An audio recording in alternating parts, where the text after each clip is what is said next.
جن میں 50% صرف ہارورڈ کیمپس کے تھے اور یہ دیگر کیمپس میں زیادہ پھیل نہیں سکا۔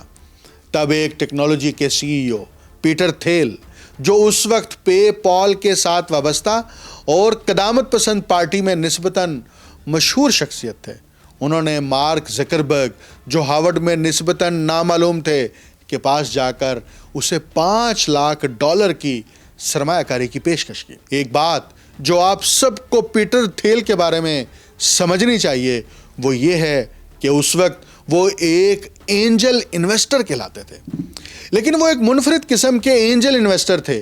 وہ واقعی لوگوں کو کالج چھوڑنے اور اپنے مقصد کے لیے کام کرنے کے لیے پیسے دیتے تھے۔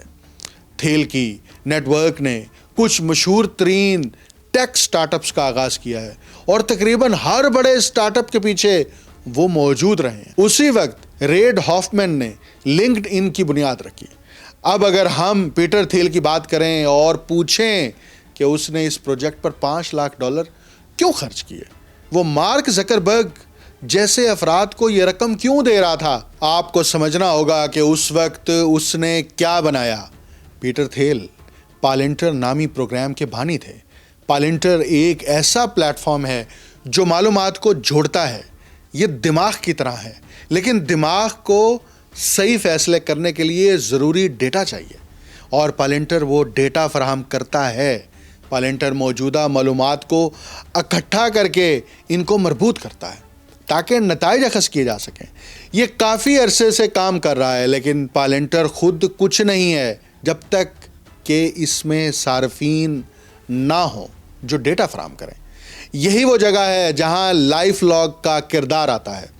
ڈارپا، CIA اور امریکی محکمہ دفاع کے لوگ جیسے جان پوائنٹڈکسٹر چاہتے تھے کہ وہ ایک سرکاری مالی تعاون والا پروجیکٹ شروع کریں جو یہ معلومات جمع کرے، لیکن جب امریکی عوام نے مخالفت کی تو انہیں دوسرا راستہ اختیار کرنا پڑا۔ ڈارپا کے پلے بوائے پیٹر تھیل نے ایک نوجوان کالج اسٹوڈنٹ کے ذریعے وہ معلومات حاصل کرنے کا راستہ اپنایا تاکہ وہ اپنے مقاصد کے لیے ماحول کے بارے میں ضروری کنیکشن بنا سکے۔ جو لوگ مارک زکربرگ کی غریب سے امیر ہونے والی کہانی کو ایک شاندار قصہ سمجھتے ہیں جو ہمیں اپنے پوتے پوتیوں کو سنانا چاہیے، وہ دوبارہ سوچیں۔ پیٹر تھیل کے ٹیک سٹارٹ اپس کے دور میں تقریباً ہر سوشل میڈیا انٹرپرینور ڈارپا کی حمایت سے مستفید ہوا۔ مثال کے طور پر مائی اسپیس آخر کیوں فیس بک پر غالب نہیں آ سکی؟ کیونکہ اس کے پاس ڈارپا کی پشت پناہی نہیں تھی۔ لنکڈ ان نے اسی دور میں دیگر پروگرامز پر کیوں کامیابی حاصل کی؟ کیونکہ پیٹر تھیل اور ڈارپا کی حمایت تھی۔ انسٹاگرام کی مقبولیت کیوں بڑھی؟ پیٹر تھیل اور ڈارپا کی وجہ سے۔ اسپوٹیفائی بھی اس لیے کامیاب ہوا کہ پیٹر تھیل اور ڈارپا کی پشت پناہی تھی۔ آپ کی ڈیجیٹل زندگی کے تقریباً ہر پہلو میں پیٹر تھیل اور ڈارپا کی پشت پناہی تھی، لیکن اس کے بدلے میں ایک چیز حاصل کی گئی: صارفین سے معلومات کا بیک ڈور، موبائل فون کی لوکیشن اور وسیع مقدار میں کنزیومر کا ڈیٹا۔ اب یہ سب کچھ جیفری ایپسٹین سے کس طرح جڑتا ہے؟ یہ دلچسپ حصہ ہے۔ زیادہ لوگ نہیں جانتے کہ جیفری ایپسٹین مصنوعی ذہانت کے پہلے گڈ فادرز میں سے ایک تھے۔ 2002 میں انہوں نے ایک کانفرنس کی میزبانی کی جس میں انہوں نے کچھ مشہور ناموں کو سپورٹ کیا جو اس وقت مصنوعی ذہانت کے مسائل حل کرنے کی کوشش کر رہے تھے۔ اگر آپ موجودہ مصنوعی ذہانت کی کہانی کو ایک صاف اور قابل اعتماد آغاز کے طور پر دیکھیں تو آپ شاید کسی یونیورسٹی کی لیب، وائٹ بورڈ اور ایک گریجویٹ اسٹوڈنٹ سے شروع کریں جو رامن نوڈلز پر گزارا کر رہا ہو۔ آپ اس کے بجائے جیفری ایپسٹین کی نجی کیریبین جزیرے سے شروع نہیں کریں گے۔ 2002 میں کمپیوٹر سائنسدانوں کے گروپ کا اجلاس ایپسٹین کی نگرانی میں ہوا جسے کامن سینس سمپوزیم کہا گیا۔ یہ AI محققین کس لیے جمع ہوئے تھے؟ مقصد یہ تھا کہ AI میں ایک مسئلہ حل کیا جائے، مشینوں کو وہ عام انسانی فہم دینا جو انسان روزمرہ استعمال کرتے ہیں بغیر یہ محسوس کیے کہ وہ یہ کر رہے ہیں۔ اس مسئلے کو حل کرنے کا مقام خاص طور پر ایپسٹین کا جزیرہ تھا۔ 2002 میں ہونے والا یہ سمپوزیم ورجن آئی لینڈ میں جیفری ایپسٹین کے گھر ہوا۔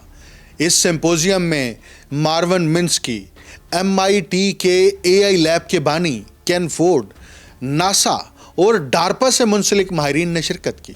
اس سمپوزیم کا مقصد تھا کہ ایک ٹیکنیکل مسئلہ حل کیا جائے، یعنی وہ فرق ختم کیا جائے جو مشین پیٹرن پہچان سکتی ہیں لیکن انسان کی طرح سوچنے یا عام انسانی معاملات پر درست فیصلے کرنے میں ناکام رہتی ہیں۔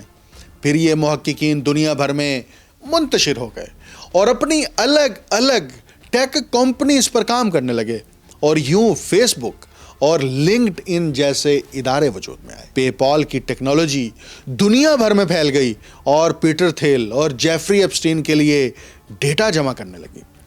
MIT کی کمیشن شدہ تحقیق کے مطابق ایپسٹین نے 2002 سے 2017 کے دوران $8,50,000 MIT کو فنڈنگ میں دیے۔ ورجن آئی لینڈ کے اجلاس کے بعد اس تحقیق کو مکمل کرنا بہت ضروری تھا اور ایپسٹین نے اس کی مالی معاونت کی، لیکن انہوں نے دوسروں کو اور بھی زیادہ ادائیگیاں کی۔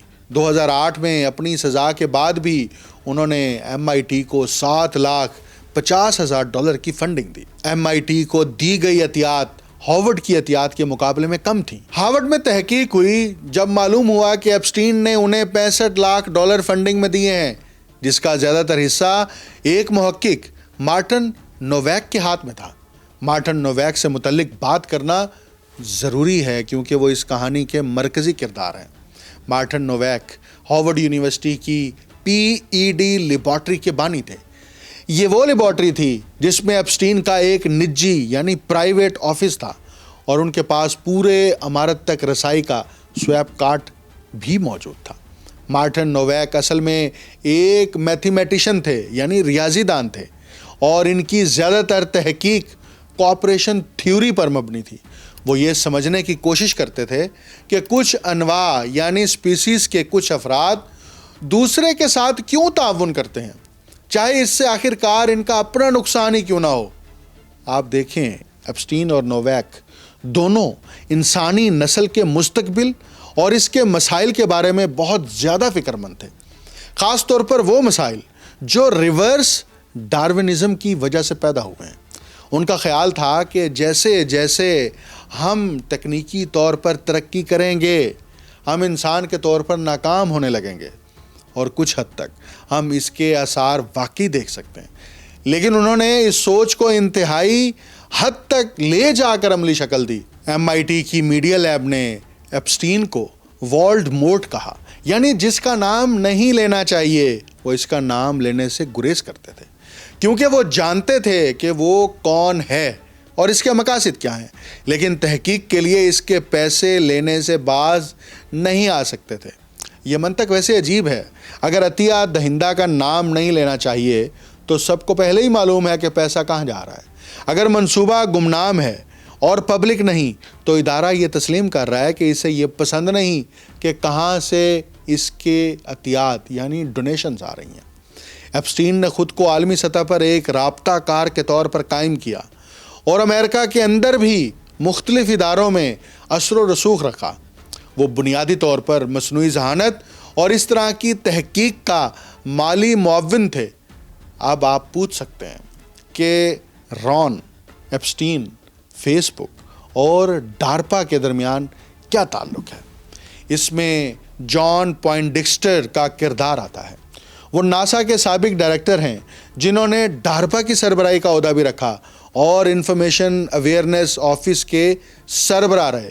یہ وہی شخص ہے جس نے ٹوٹل انفارمیشن اویئرنیس پروگرام بنایا، جس کا مقصد تقریباً ہر امریکی شہری کے بارے میں معلومات حاصل کرنا تھا، اور جب یہ منصوبہ عوام میں مقبول نہیں ہوا تو انہیں ایسا طریقہ تلاش کرنا پڑا جس سے امریکی خود رضاکارانہ طور پر یہ معلومات فراہم کریں۔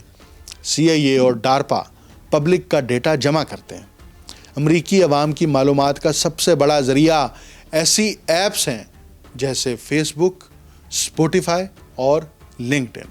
بعد میں معلوم ہوا کہ لنکڈ ان کے بانی ریڈ ہافمین نے ایک ڈنر کی میزبانی کی جس میں ایپسٹین کو ایلان مسک، مارک زکربرگ اور پیٹر تھیل کے ساتھ بٹھایا گیا۔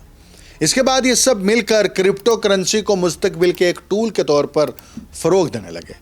انہوں نے سمجھا کہ معلومات تو دستیاب ہیں، لیکن مالی نظام ابھی بھی حکومتوں سے منسلک ہے، اور حکومت سے مالی نظام کو الگ کرنے سے اس طرح کی ٹیکنوکریٹ ترقی ممکن ہوگی اور بالآخر انہیں مطلوبہ طاقت حاصل ہوگی۔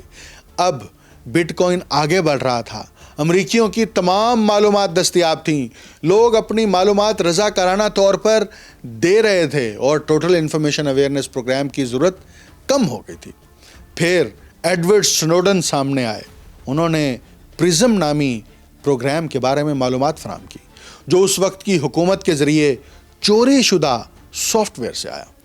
جب بل کلنٹن امریکی صدر تھے، اس پروگرام کی مدد سے امریکیوں اور بیرون ملک موجود لوگوں کی معلومات اکٹھی کی جا سکتی تھی۔ ایڈورڈ سنوڈن ایک وسل بلوئر تھے اور ان کے مطابق CIA اور نیشنل سیکیورٹی ایجنسی کے پاس یہ صلاحیت تھی کہ وہ ہر امریکی کے بارے میں تمام ڈیجیٹل آلات سے معلومات جمع کر سکیں۔ یہی وہ جگہ تھی جہاں فیس بک کی معلومات جا رہی تھیں۔ امریکہ میں ایک قانون ہے جو اپنے شہریوں پر جاسوسی سے روکتا ہے، لیکن جب لوگ اپنی معلومات رضاکارانہ طور پر دے دیتے ہیں تو بس ایک بیک ڈور کی ضرورت ہوتی ہے۔ یہی وجہ ہے کہ پیٹر تھیل اور جان پوائنٹیکسٹر کے لیے اس طرح کے آپریشن شروع کرنا بہت اہم تھا، اور یہی ایک وجہ ہے کہ ٹرمپ اور بائیڈن نے متفقہ کوشش کے ساتھ ٹک ٹاک کو امریکہ میں روکنے کے لیے پابندیوں کا آغاز کیا۔ دیکھیں، امریکی حکومت فیس بک پر کنٹرول رکھتی ہے، گوگل پر کنٹرول رکھتی ہے، ان پر چین کا کنٹرول نہیں ہے۔ تو امریکہ سمجھتا ہے کہ ملک محفوظ ہے، لیکن جب کوئی چینی اپلیکیشن امریکہ میں آنا شروع کرتی ہے اور اتنی ہی معلومات جمع کرتی ہے تو یہ مسائل کی علامت ہے۔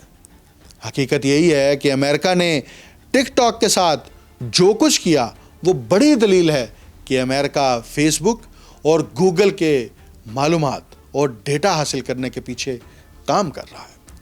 اور بھی ایڈورڈ سنوڈن نے وسل بلسٹ بجا دیا، اور ہمیں یہ تب معلوم ہوا کہ کیمبرج اینالیٹیکا اسکینڈل سامنے آیا۔ دیکھیں، فیس بک اور پیٹر تھیل نے فیس بک کے سافٹ ویئر میں ایک بیک ڈور بنایا۔ اس بیک ڈور کی مدد سے کچھ دیگر ادارے اور آرگنائزیشنز معلومات تک رسائی حاصل کر سکتی تھیں۔ کیمبرج اینالیٹیکا نے فیس بک کو ایک معاہدے کے لیے بڑی رقم دی، جس سے اسے نہ صرف انفرادی کنزیومر کی معلومات ملتی تھیں بلکہ ان کے دوستوں کی معلومات اور فون میں موجود ڈیٹا تک بھی رسائی حاصل ہو جاتی تھی۔ اس کا مطلب یہ تھا کہ جب آپ فیس بک میں لاگ ان ہوتے تو فیس بک نہ صرف آپ کا ڈیٹا محفوظ کر رہا تھا بلکہ آپ کے دوستوں کا ڈیٹا بھی، چاہے وہ پرائیویسی سیٹنگز پر راضی ہوں یا نہیں۔ فیس بک نے اپنے صارفین کے ساتھ ایک بہت بڑا مقدمہ سلجھایا اور اسکینڈل کے بعد فوری طور پر اپنے ضوابط سخت کر دیے۔ کیمبرج اینالیٹیکا کے پاس ایک ڈیٹا بیس ہے جو خوف کے سگنلز پر کام کرنا جانتا ہے۔ یہ جانتا ہے کہ لوگوں کی توجہ کیسے حاصل کی جائے اور اشتہارات کا استعمال کر کے لوگوں کے سوچنے کے انداز، ووٹ دینے کے انداز اور ایک دوسرے سے بات کرنے کے انداز کو متاثر کیا جائے۔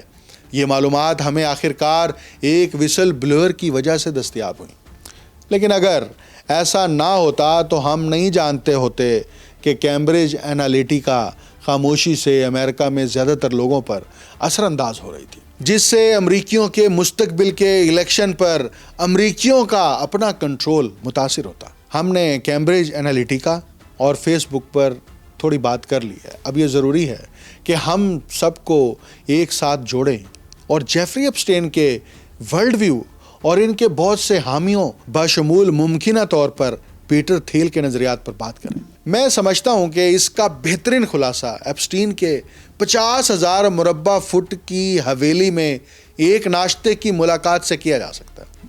وہ گوگل کے سابق ایگزیکٹوز اور سابقہ اسرائیلی وزیر اعظم کے درمیان موجود تھے۔ اب ایپسٹین کے بارے میں بہت کچھ کہا جا سکتا ہے۔ یقیناً وہ ایک اچھے انسان نہیں تھے، لیکن ایک چیز جس پر بہت شک کرنا چاہیے وہ یہ ہے کہ آرٹیفیشل انٹیلیجنس میں ابتدائی ریسرچ کے بانی اور اثر انداز کرنے والے ایپسٹین ہی تھے. یہی ذہنیت جو انہوں نے نوویک اور پیٹر تھیل کے ساتھ شیئر کی. یہ خیال کہ جمہوریت ختم ہو چکی ہے، انسان غلط ڈائریکشن میں جا رہے ہیں اور آرٹیفیشل انٹیلیجنس کی ٹیکنالوجی کا ابھرنا ممکنہ طور پر سب پر حاوی ہو جائے گا، یہ سوچ ان کے اور دیگر لوگوں کو فکر مند کر رہی تھی کہ انسانی نو اس چیلنج کے لیے تیار نہیں ہے. اور یہی وہ جگہ ہے جہاں خطرناک سوچ پیدا ہوتی ہے کہ نوع انسانی کو کسی قابل برداشت حالت میں ڈالا جائے، چاہے وہ سب پر نافذ نہ ہو. یہی وہ خیالات ہیں جو نازی ازم کے بھی تھے.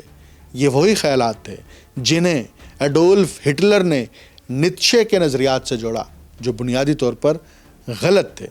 لیکن ایک بات واضح ہے، آپ کا AI کا استعمال، آپ کی آرٹیفیشل انٹیلیجنس میں معلومات ڈالنا، یہ آپ کی مدد کے لیے نہیں ہے، نہ ہی آپ کو بچانے یا آپ کے کام میں مدد کے لیے ہے.